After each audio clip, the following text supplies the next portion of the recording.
Welcome friends!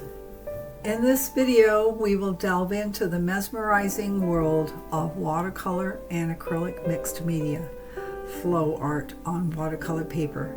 Join me as I guide you through the magical process of letting paints flow effortlessly, creating stunning and unique masterpieces. Get ready to unleash your creativity and be inspired as we explore the beauty of fluid art together. I'm going to do an atmospheric, hopefully it will look like the ocean and the horizon. So I've drawn a light line across here, and a suggested way of drawing a line, if you're using a ruler or a straight edge, what I did, so it doesn't look like a straight ruler, I just did a couple of dashes, laid it out, a couple of dashes, and then hand drew to link the dots together, or dashes. And you can remove the big marks. I just used a pencil, which is a 3B. That's what I used. Okay, so what we're going to do is wet above the line, and I'm going to use a big brush. This one is a who knows, but it's looks like maybe almost 2 inches wide. Okay, so let's just get this just above the line. Nice wet.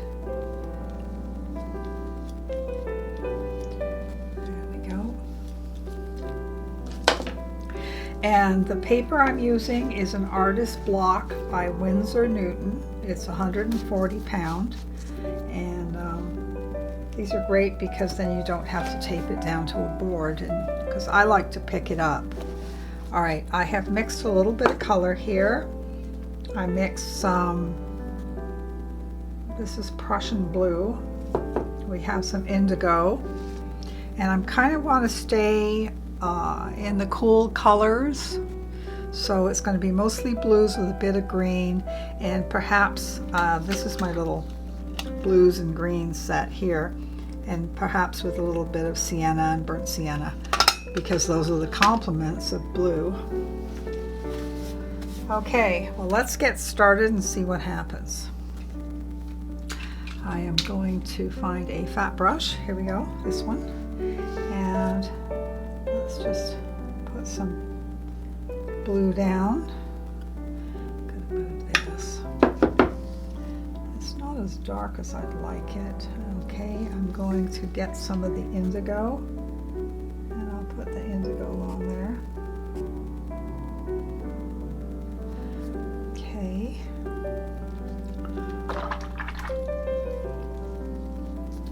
And then you can just like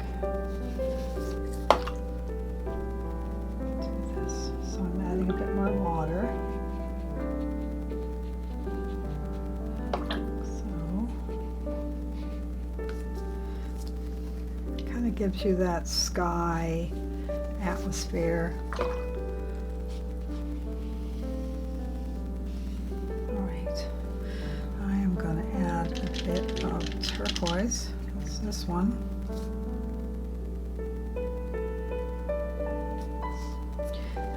Tip it and see what happens.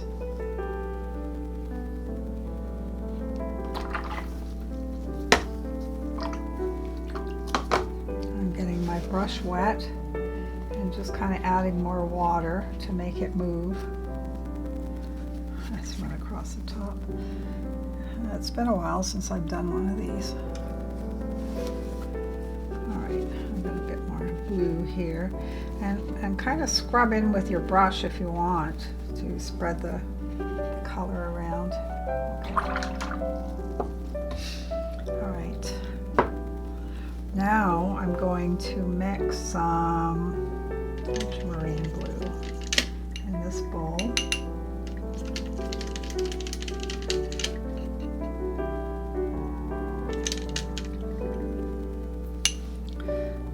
Just going to put some lines here. I didn't wet this side, So this is going to be a surprise for both of us. All right.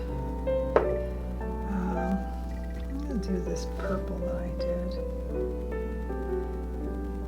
Just running lines and letting them hit in a few little spots with a breakthrough there, the top color into the bottom color. Okay. Now I'm going to grab some this acrylic ink. This is all an experiment. Ooh, look at that. That's pretty cool. So we got that one. And this is Payne's Gray.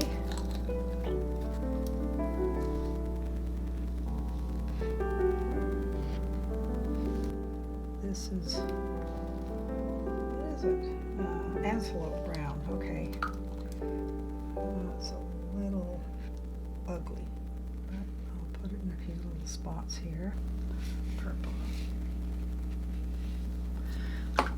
I'm going to get this is the purple ink, so let's put a bit of it down. I think it is. Yep, it's purple. Just kind of drawing some lines here. All right. It's kind of interesting. And I'm grabbing a brush. Let's try this one. This is a Richardson Series 910. It's a 1-inch brush. Okay. It's good and wet. I'm going to come in down here and wet this with clean water. And then I'm going to just kind of nudge it up. So I loaded my brush with water and I'm just nudging. Kind of gives a good cool effect there. Let's see if we can nudge a little bit more up here.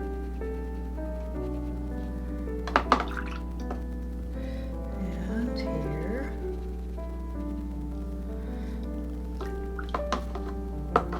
It seems the alcohol inks are the most responsive.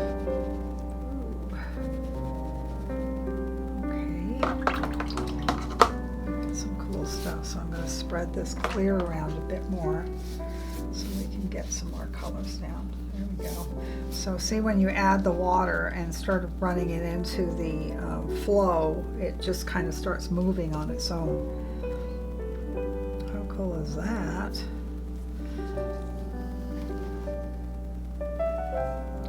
Just going to tip it a little bit. And then, if you want, dry your brush off a little bit and you can go in and pick up some of the stuff that's, you don't want it right up close to the edges.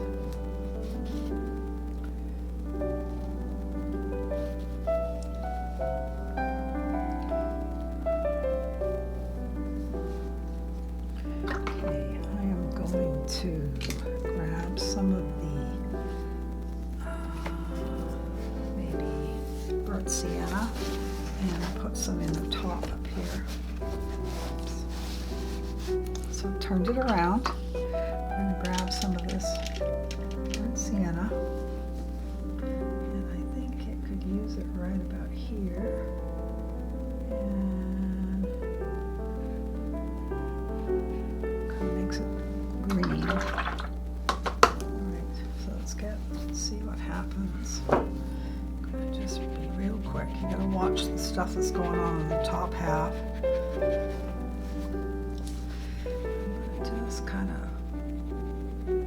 wiggle through here. See what happens. Let that flow down. That's interesting.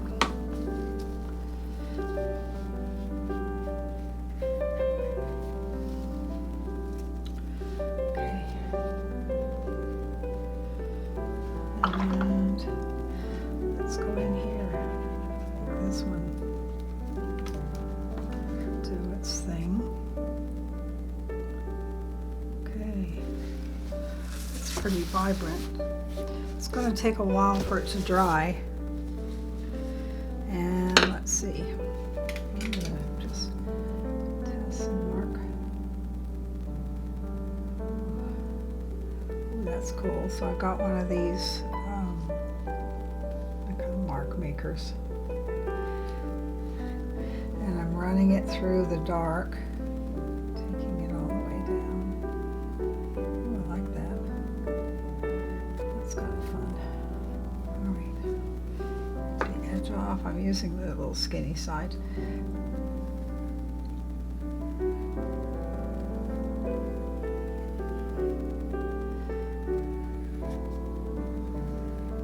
So go into your wet paint and just kind of squiggle through it and see what happens.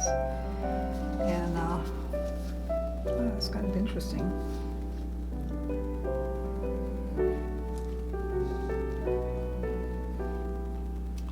When you run it through the blues, the pigment goes into the divot that you've made, the mark that you've made, because you've dented the paper, and so it's going to pull in there.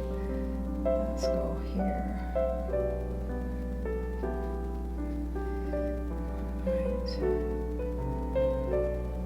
a lot of paint right there. There we go. I'm going to do the same here.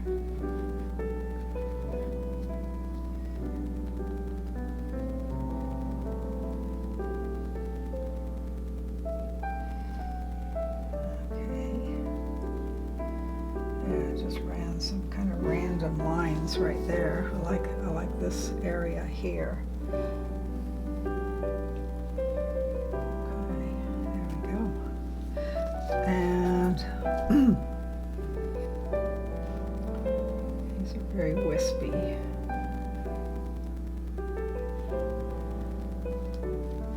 Okay.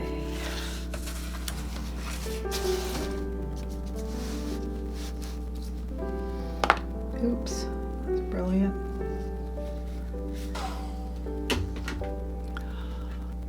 Okay, all right, I've sort of dried it and I've left it kind of damp, but you can see even though I'm on a block, it buckled, which is a bummer, but you know, that's the way she blows.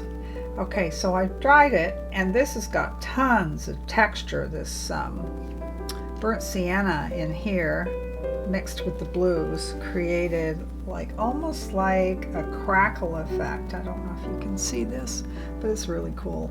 All right, and so here's what you can do. I've got this little guy here. Oh no, that's not the guy I want to have. I am going to have this guy.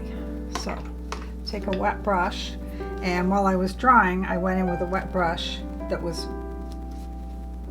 squeezed off, and I'm going to lift. So you can go in and do this and create marks just by lifting the paint.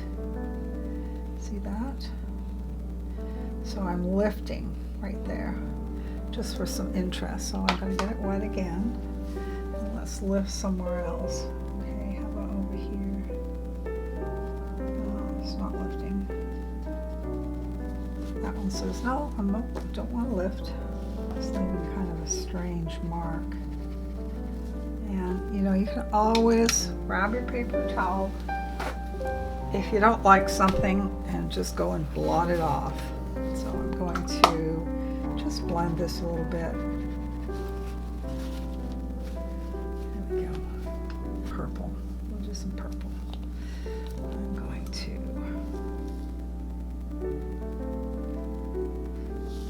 see what happens. So there's some purple,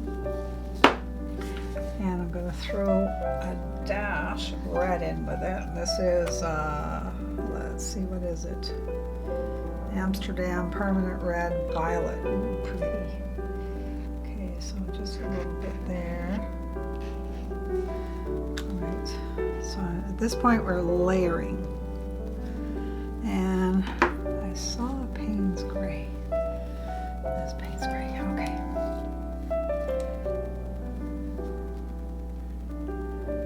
So we're going to have another go at this. All right.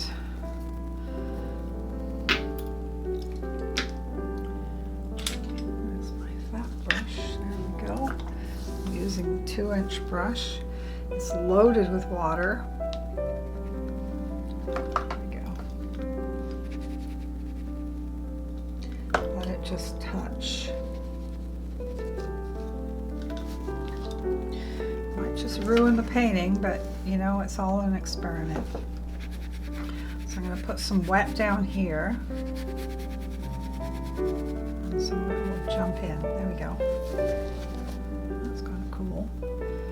And I'm going to go in with my dirty brush right there. Oh, that's really purple. So let's get some sneak up on it here. And plus I'm going to tip it. Okay.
Let's see. Oops, that doesn't work.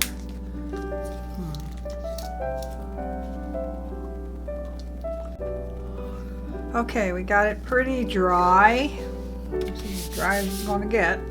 And what I'm going to do now, let's try with this pen first. I got a Peebo acrylic gold marker.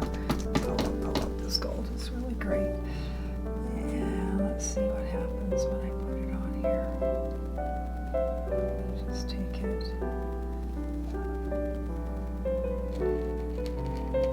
Just play. Don't worry about your outcome. It might surprise you. Pump this up a little bit. Yeah, this is a beautiful gold. Okay. And now I'm going to use my number 6 Red Sable by Richardson. I don't know if you can get these anymore. I've had it for a long, long time. Okay, so I'm putting the red gold in from K, whatever it's called. And okay, let's just do a line across here.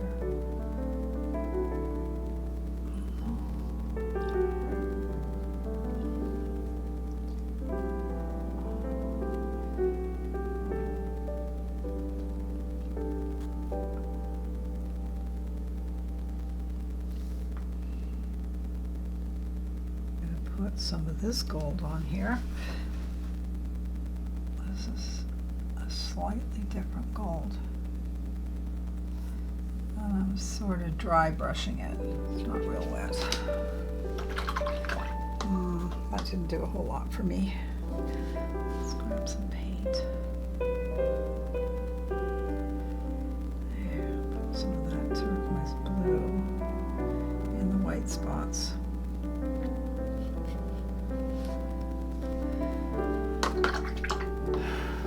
Okay, I think I'm going to dry it and call it done, and then we'll take the washi paper off and figure out what the heck we can do with this thing. Okay, I have an idea. How about some white spots? Spots or dots? What do you want to call them? Okay, I gotta find my white wash. That's what I use for this. I have some Winsor Newton white wash. Put that on there.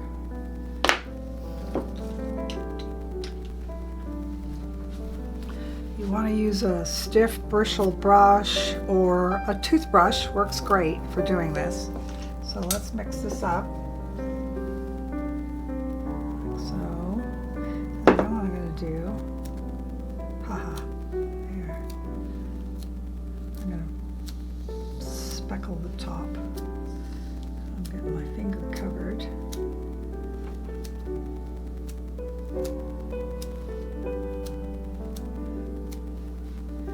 It's an experiment.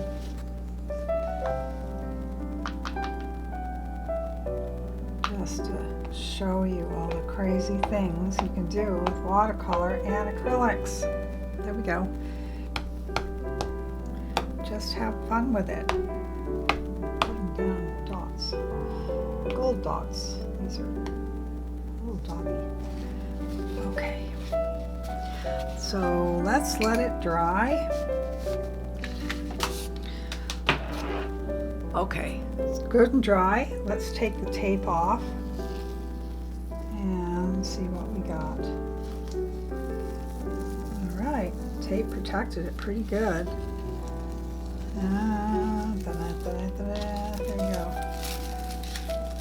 Now,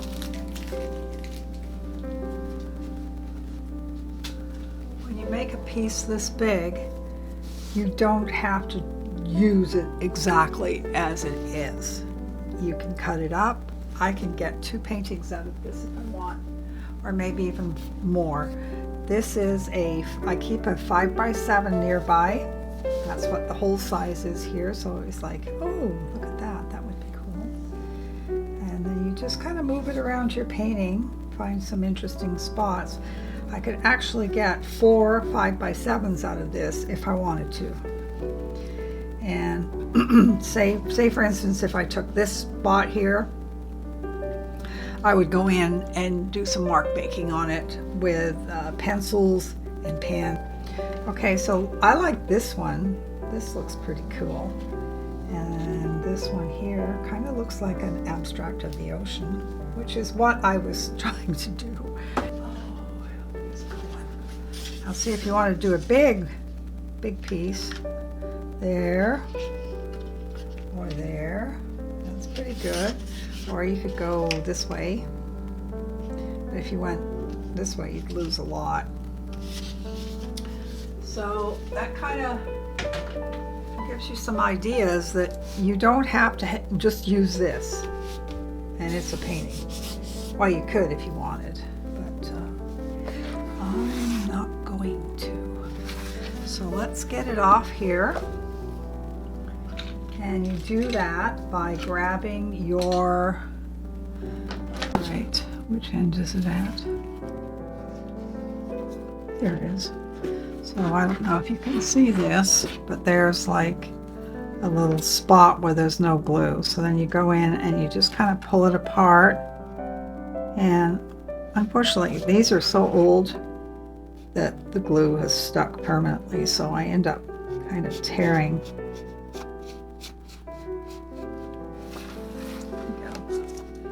Now I'm going to just kind of, just very gently, and angle your knife down towards the pad when you're doing this, because sometimes you can catch it in the edge of your palette knife and you tear the paper. Yeah, I've done that. So I'm just angling it down like that. And it's cutting pretty good. Go slow. Right, let's see, it's kind of rough there. Right. And help it along a little bit. Just be real gentle. Turn it around.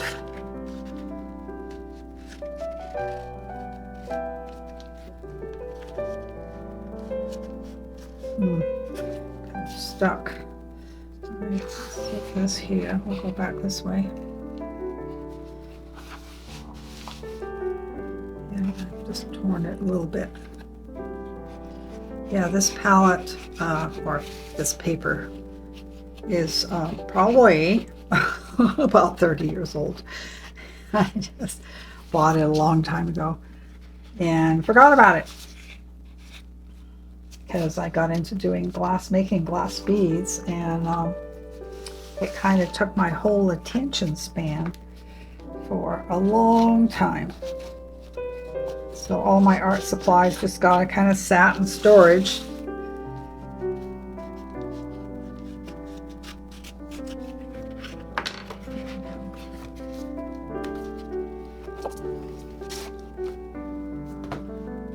Look at that. It's not bad. This mat, I think, is, oh my gosh, look at that. That's a mat that fits it. And this mat has kind of a purplish color to it. That might work good. There you go. There you have that. There's that one. Or you could go smaller and get one. This is not 8 by 10, it's bigger, 11 by 14. And then you could get a couple, or one at least, like that. So you could get 2 paintings out of this right there if you wanted to do the big and then a little. I like this. This is nice. Yeah. Kind of looks like an abstract there of a oceanscape and a mountain, and then that's cool. All right, well, that's it for today, you guys. I hope you enjoyed this, and if you did, help me get to 1,000 subscribers and subscribe. It doesn't cost anything, which is awesome. I love that about YouTube. All right, have a fabulous day. It's summer, and go paint something.